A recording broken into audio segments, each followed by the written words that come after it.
개복치라는 물고기를 알고 계십니까? 몸길이는 대략 4m 정도 되고요. 몸무게가 약 1000kg에 달하는 거대한 물고기입니다. 우리나라에서도 잡히는 물고기라고 합니다. 살은 희고 연하고 맛은 담백하다고 하는데 혹시 드셔보셨나요? 예, 굉장히 거대하죠, 물고기가.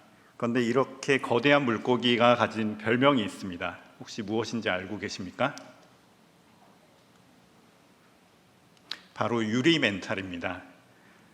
2014년도 한국수자원공사에서 개복치의 사망 원인을 페이스북에 올렸습니다.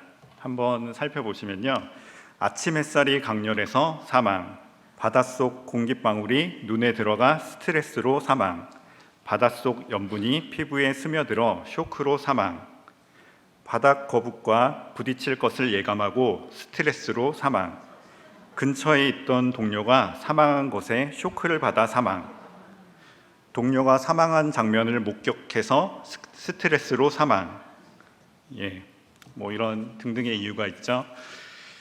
어떻습니까? 참 몸 크기와 상관없이 어이없는 사망의 이유 같습니다. 그런데 이 개복치의 모습은 흡사 우리네 모습과 닮아 있습니다. 신앙의 연륜이 쌓여가면 믿음이 굳게 세워지는 것이 아니라 어찌된 모습인지 믿음이 유리처럼 깨지기 쉽게 변합니다. 혹시 이런 말들 한 번씩은 들어보셨나요? 아니면 해보셨나요? 어려움이나 고통, 고난 가운데 있을 때 그리스도인이라면 어떤 믿음의 모습을 보여야 할까요? 어떤 믿음의 말들을 해야 할까요?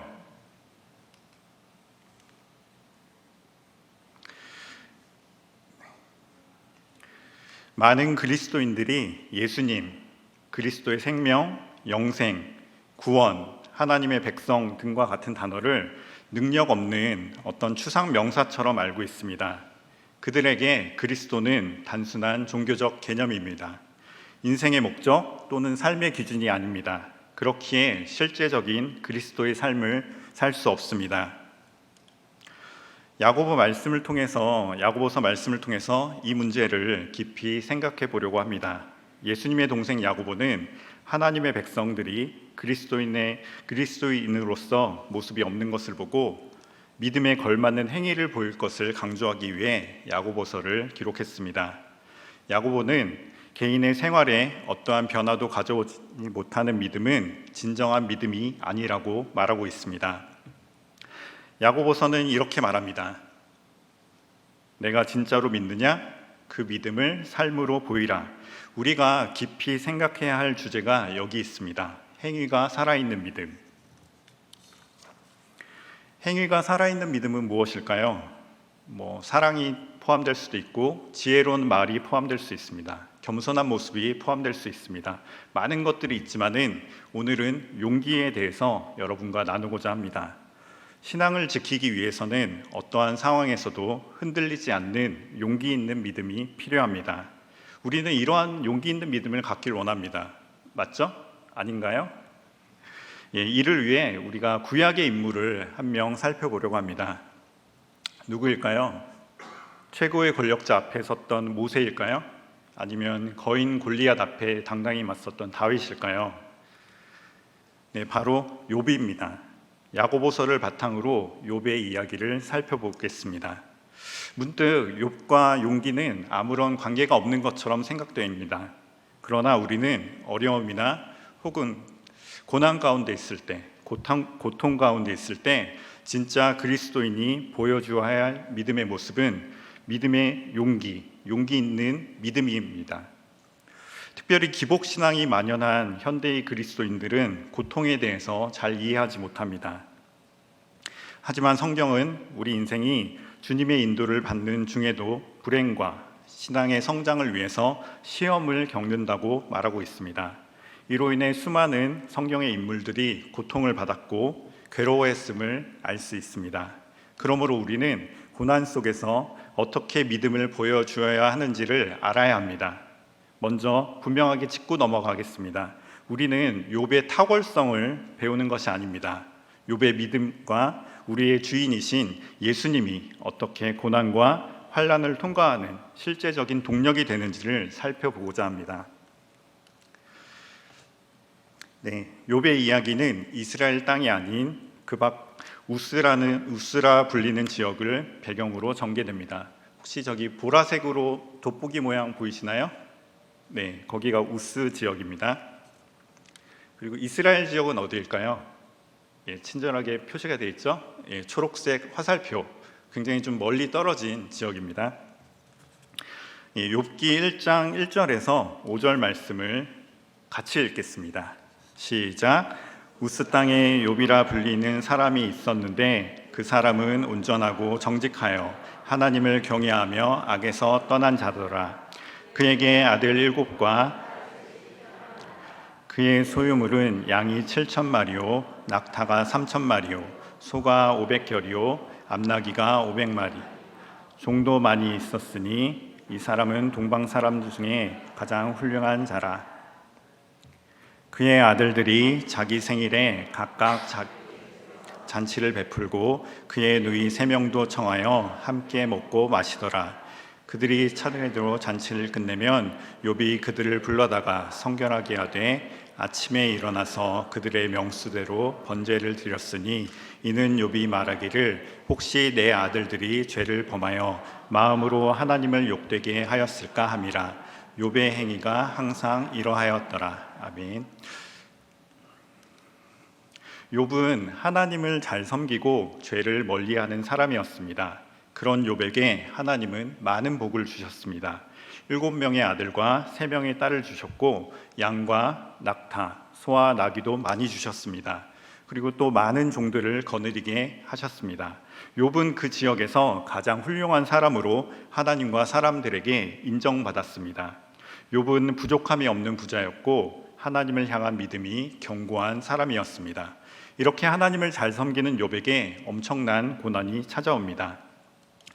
1장 15절에서 19절 말씀 같이 읽겠습니다. 스바 사람이 갑자기 이르러 그것들을 빼앗고 칼로 종들을 죽었나이다.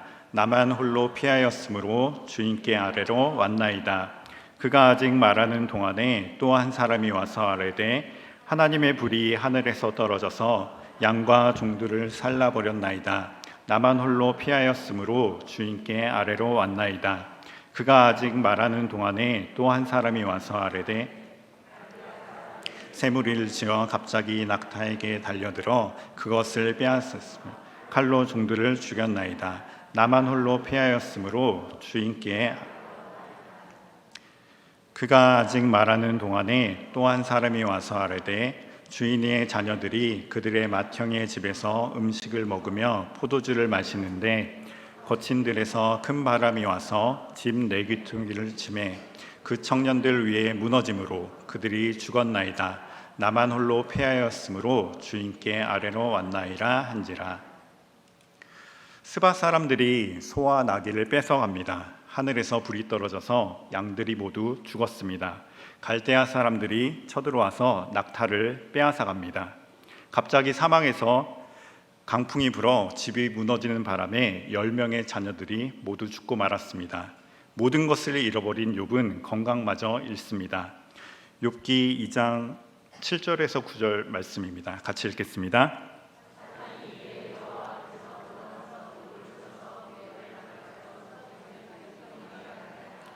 욥이 제 가운데 앉아서 질그릇 조각을 가져다가 몸을 긁고 있더니 그의 아내가 그에게 이르되 당신이 그래도 자기의 온전함을 굳게 지키느냐 하나님을 욕하고 죽으라. 온몸에 난 종기 때문에 질그릇 조각으로 몸을 긁어야 할 만큼 간지럽고 아팠습니다.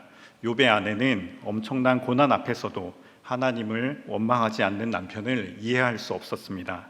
이런 질문들을 설교자로부터 많이 들어보셨을 겁니다. 여러분이 욥이라면 어떻습니까? 욥은 먼저 재산을 잃고 자녀들을 잃었습니다. 그리고 건강마저 잃었습니다. 실제로 생명을 제외한 모든 것을 잃었습니다. 인간적인 상실감은 말할 필요도 없을 것 같습니다. 게다가 앞으로 더 나아지리라는 기대나 희망조차 갖기 어려운 상황입니다. 우리가 이런 상황에 놓였다면 이 어려움을 극복할 수 없을 거라고, 그리고 상실감을 떨쳐내고 고난을 이겨내는 것이 쉽지 않을 것 같습니다. 하지만 우리는 욥의 이야기를 통해 욥이 무엇부터 시작하는지 기억해야 합니다. 그가 지닌 믿음이 무엇인지 분명하게 알아야 합니다. 성경에 나오는 시험에는 두 가지 종류가 있습니다. 오늘 본문인 야고보서에는 이 두 가지 모두 설명되어 있습니다. 야고보서 1장 1절에서 12절에 나오는 시련은 외적인 시련입니다. 우리를 세우려 하시는 하나님의 의도 혹은 허용으로부터 오는 것입니다.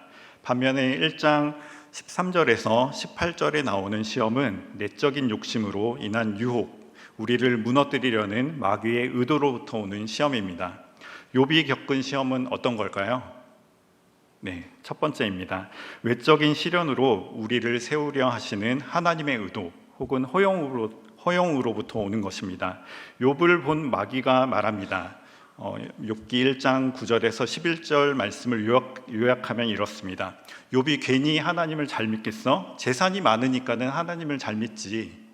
12절에 보니 여호와께서 사탄에게 이르시되 내가 그의 소유물을 다 내 손에 맡기노라. 다만 그의 몸에는 내 손을 대지 말지니라. 사탄이 곧 여호와 앞에서 물러가니라. 하나님의 허용 아래 마귀가 욥을 시험하는 것입니다. 그리고 그때나 지금이나 마귀가 하는 짓은 똑같습니다. 우리는 시험을 당하면 하나님에 대한 어떤 마음이 들까요? 서운함이 듭니다. 그 서운함을 시작으로 하나님과의 관계에 깊이 쐐기를 박아 하나님과 연결된 그 얇고 얇은 그 실이 끊어지게 됩니다. 우리는 하나님으로부터 분리되는 것을, 우리가 하나님으로부터 떠나가게 하는 것이 마귀가 우리를 시험하는 이유입니다. 그런데 욥은 어떻습니까? 욥은 끝까지 믿음을 잃지 않았습니다. 그렇다고 욥이 오기로 그러한 고난을 극복한 것은 아닙니다. 욥에게는 한 인격에 대한 믿음이 있었습니다. 믿음에서 가장 중요한 것은 대상입니다. 믿음의 양도 아니고 정성도 아닙니다. 믿습니다를 100번 하면 믿어질까요? 믿어지지 않습니다. 정성스럽게 비는 것은 믿음의 본질이 아닙니다. 가장 중요한 것은 대상입니다. 사기꾼을 정성스럽게 믿으면 어떻게 되죠? 사기당합니다. 대상이라는 초점을 잃어버리면 안 됩니다. 욥의 믿음을 한번 살펴보겠습니다. 욥은 하나님의 은혜를 믿었습니다. 우리 세 번역으로 함께 읽겠습니다. 이렇게 말하였다. 모태에서 빈손으로 태어났으니 죽을 때에도 빈손으로 돌아갈 것입니다. 주신 분도 주님이시요 가져가신 분도 주님이시니 주님의 이름을 찬양할 뿐입니다. 아멘. 그리고 욥은 하나님의 선하심을 믿었습니다. 우리 이번에는 쉬운 성경으로 같이 읽겠습니다. 비록 하나님이 나를 죽이실지라도 나는 그를 신뢰할 것이다. 죄송합니다. 네, 제가 말씀을 잘못 준비한 것 같습니다. 제가 쉬운 성경으로 다시 읽어드리겠습니다. 비록 하나님이 나를 죽이실지라도 나는 그를 신뢰할 것이다. 그렇지만 나는 그분 앞에서 내 행위를 변명해야겠다. 네, 욥은 하나님의 목적을 믿었습니다. 우리 개역개정으로 잘 아시는 말씀 같이 읽겠습니다. 그러나 내가 가는 길을 그가 아시나니 그가 나를 단련하신 후에는 내가 순금같이 되어 나오리라. 욥은 하나님의 은혜와 하나님의 계획에 대한 믿음이 있었습니다. 그래서 고난을 이겨낼 수 있었습니다. 다시 말해 욥은 하나님 인격에 대한 믿음이 있었습니다. 욥에게 여호와 하나님은 어떠한 신학적인 주제나 고유 명사가 아닙니다. 고난을 뚫고 나갈 수 있는 힘, 우리 지갑에 있는 돈이나 우리가 먹는 쌀과 같은 실제입니다. 인생의 시험에 대해서 성경은 분명하게 이야기하고 있습니다. 시험은 불가피하고 예측은 불가능하며 각양각색으로 다가옵니다. 갑작스러운 일들로 오늘의 행복이 허물어지기도 합니다. 그러나 우리가 믿어야 할 것은 우리 삶의 문제는 하나님의 허용 아래 있으며 반드시 목적이 있다는 것입니다. 내가 잘못하거나 유혹에 빠져 생긴 시험이 아니라면 그것은 하나님의 허용 아래 나타나는 시험입니다. 그러므로 목적이 있습니다. 나의 믿음을 정결케 하기 위함일 수도 있습니다. 나의 믿음과 인격을 거룩하게 하기 위함일 수도 있습니다. 우리는 이러한 시험과 이것을 이기는 믿음의 용기를 이해해야 합니다. 우리가 살펴봤지만은 욥은 엄청난 고난을 겪었습니다. 하지만 욥은 하나님을 향해 어떠한 범죄도 하지 않았습니다. 하나님을 원망하지 않았습니다. 참된 용기는 고난 속에서도 하나님의 뜻을 믿는 것입니다. 우리에게는 언제나 고난이 찾아올 수 있습니다. 하지만 하나님을 향한 용기 있는 믿음을 가진 우리는 고난 앞에서도 흔들리지 않아야 합니다. 현대의 사람들, 여기 계신 모든 분들은 저보다 더 똑똑하시죠? 더 많이 배우시고 더 많이 아십니다. 하지만 어려움을 이겨내기보다는 직면하지 않고 포기하고 회피하려는 경향들이 있습니다. 또 우리 자신에게 고난이 있다는 것을 이해하지 못합니다. 하지만 우리는 분명하게 알아야 합니다. 그 누구도 고난이 피해가진 않습니다. 아마 어떤 분들은 이렇게 생각하시는 분들도 있을 것입니다. 목사님 보니까는 멀끔하게 생기셔서 온실 속의 화초처럼 잘하신 것 같은데 고난을 아십니까? 고통을 아십니까? 네, 맞습니다. 저 온실 속의 화초처럼 그렇게 자랐습니다. 설교를 준비하다가 보면서 이렇게 한번 생각을 해봤습니다. 지금까지 살면서 여러 시험, 그리고 결정, 선택 가운데 한 번에 통과한 것들, 한 번에 패스한 것들 뭐가 있을까요? 저는 운전면허밖에 없더라고요. 그리고 아내에게 교제를 청하는, 나랑 사귀자, 그 말 빼고는 뭐 하나 이렇게 한 번에 된 게 없더라고요. 네, 수능도 2번 봤습니다. 목사고시도 떨어져서 재시험도 봤습니다. 20살 때부터는 공장 기숙사에서 살았습니다. 알바비가 연체돼서 하루 한 끼 라면으로 버틴 적이 몇 주는 됩니다. 주일날 예배 마치고 청년부 활동 마치고 막차 타고 왔는데 또 버스를 타고 들어가야 했습니다. 버스가 끊겼고요. 택시 탈 수 있지만은 찜질방 혹은 목욕탕 가서 밤샐 수 있었지만은 그 돈이 너무 아까워서 3-4시간 걸어 다닌 적도 참 많습니다. 결혼할 때 저 수중에 80만 원 있었습니다. 80만 원 갖고 결혼했고요. 그리고 11평 신혼집 신림동의 산꼭대기 집에서 살았습니다. 겨울철, 이처럼 추운 겨울철에 난방을 아무리 틀어도 따뜻해지지 않더라고요. 그 집이 난방비 20만 원 넘게 나왔지만은 그때 태어난 저희 아이 겨울철 내내 그 집에 사는 동안 내내 콧물 감기를 달고 살았습니다. 여러분들 겪고 있는 어려움이나 고통, 고난에 비할 바는 아니지만은 저도 나름대로의 어려움, 고통을 견디며 살고 있습니다. 겉으로 보여지는 크기는 다를 수 있습니다. 그러나 그 누구도 고난은 피해가지 않습니다. 어린아이일수록 어려움을 극복하며 자라갑니다. 걸음마를 배울 때 어떻습니까? 아이들이 무릎을 깨지면서 수십 번 넘어지면서 걸음마를 배웁니다. 학교에 들어가고 직장인이 되어서는 또 어떻습니까? 자신을 지키기 위해 치열하게 살고 있습니다. 그런데 몸이 자라면서 사회인이 되면 점점 자신의 삶과 믿음의 내용을 연결시키지 못합니다. 그래서 우리가 기억해야 될 것은 용기 있는 믿음입니다. 현재의 내 상태와 상관없이 예수님이 우리와 함께 하심을 확신해야 됩니다. 믿음에서 나오는 용기로 삶의 고난을 이길 수 있습니다. 말씀을 정리하도록 하겠습니다.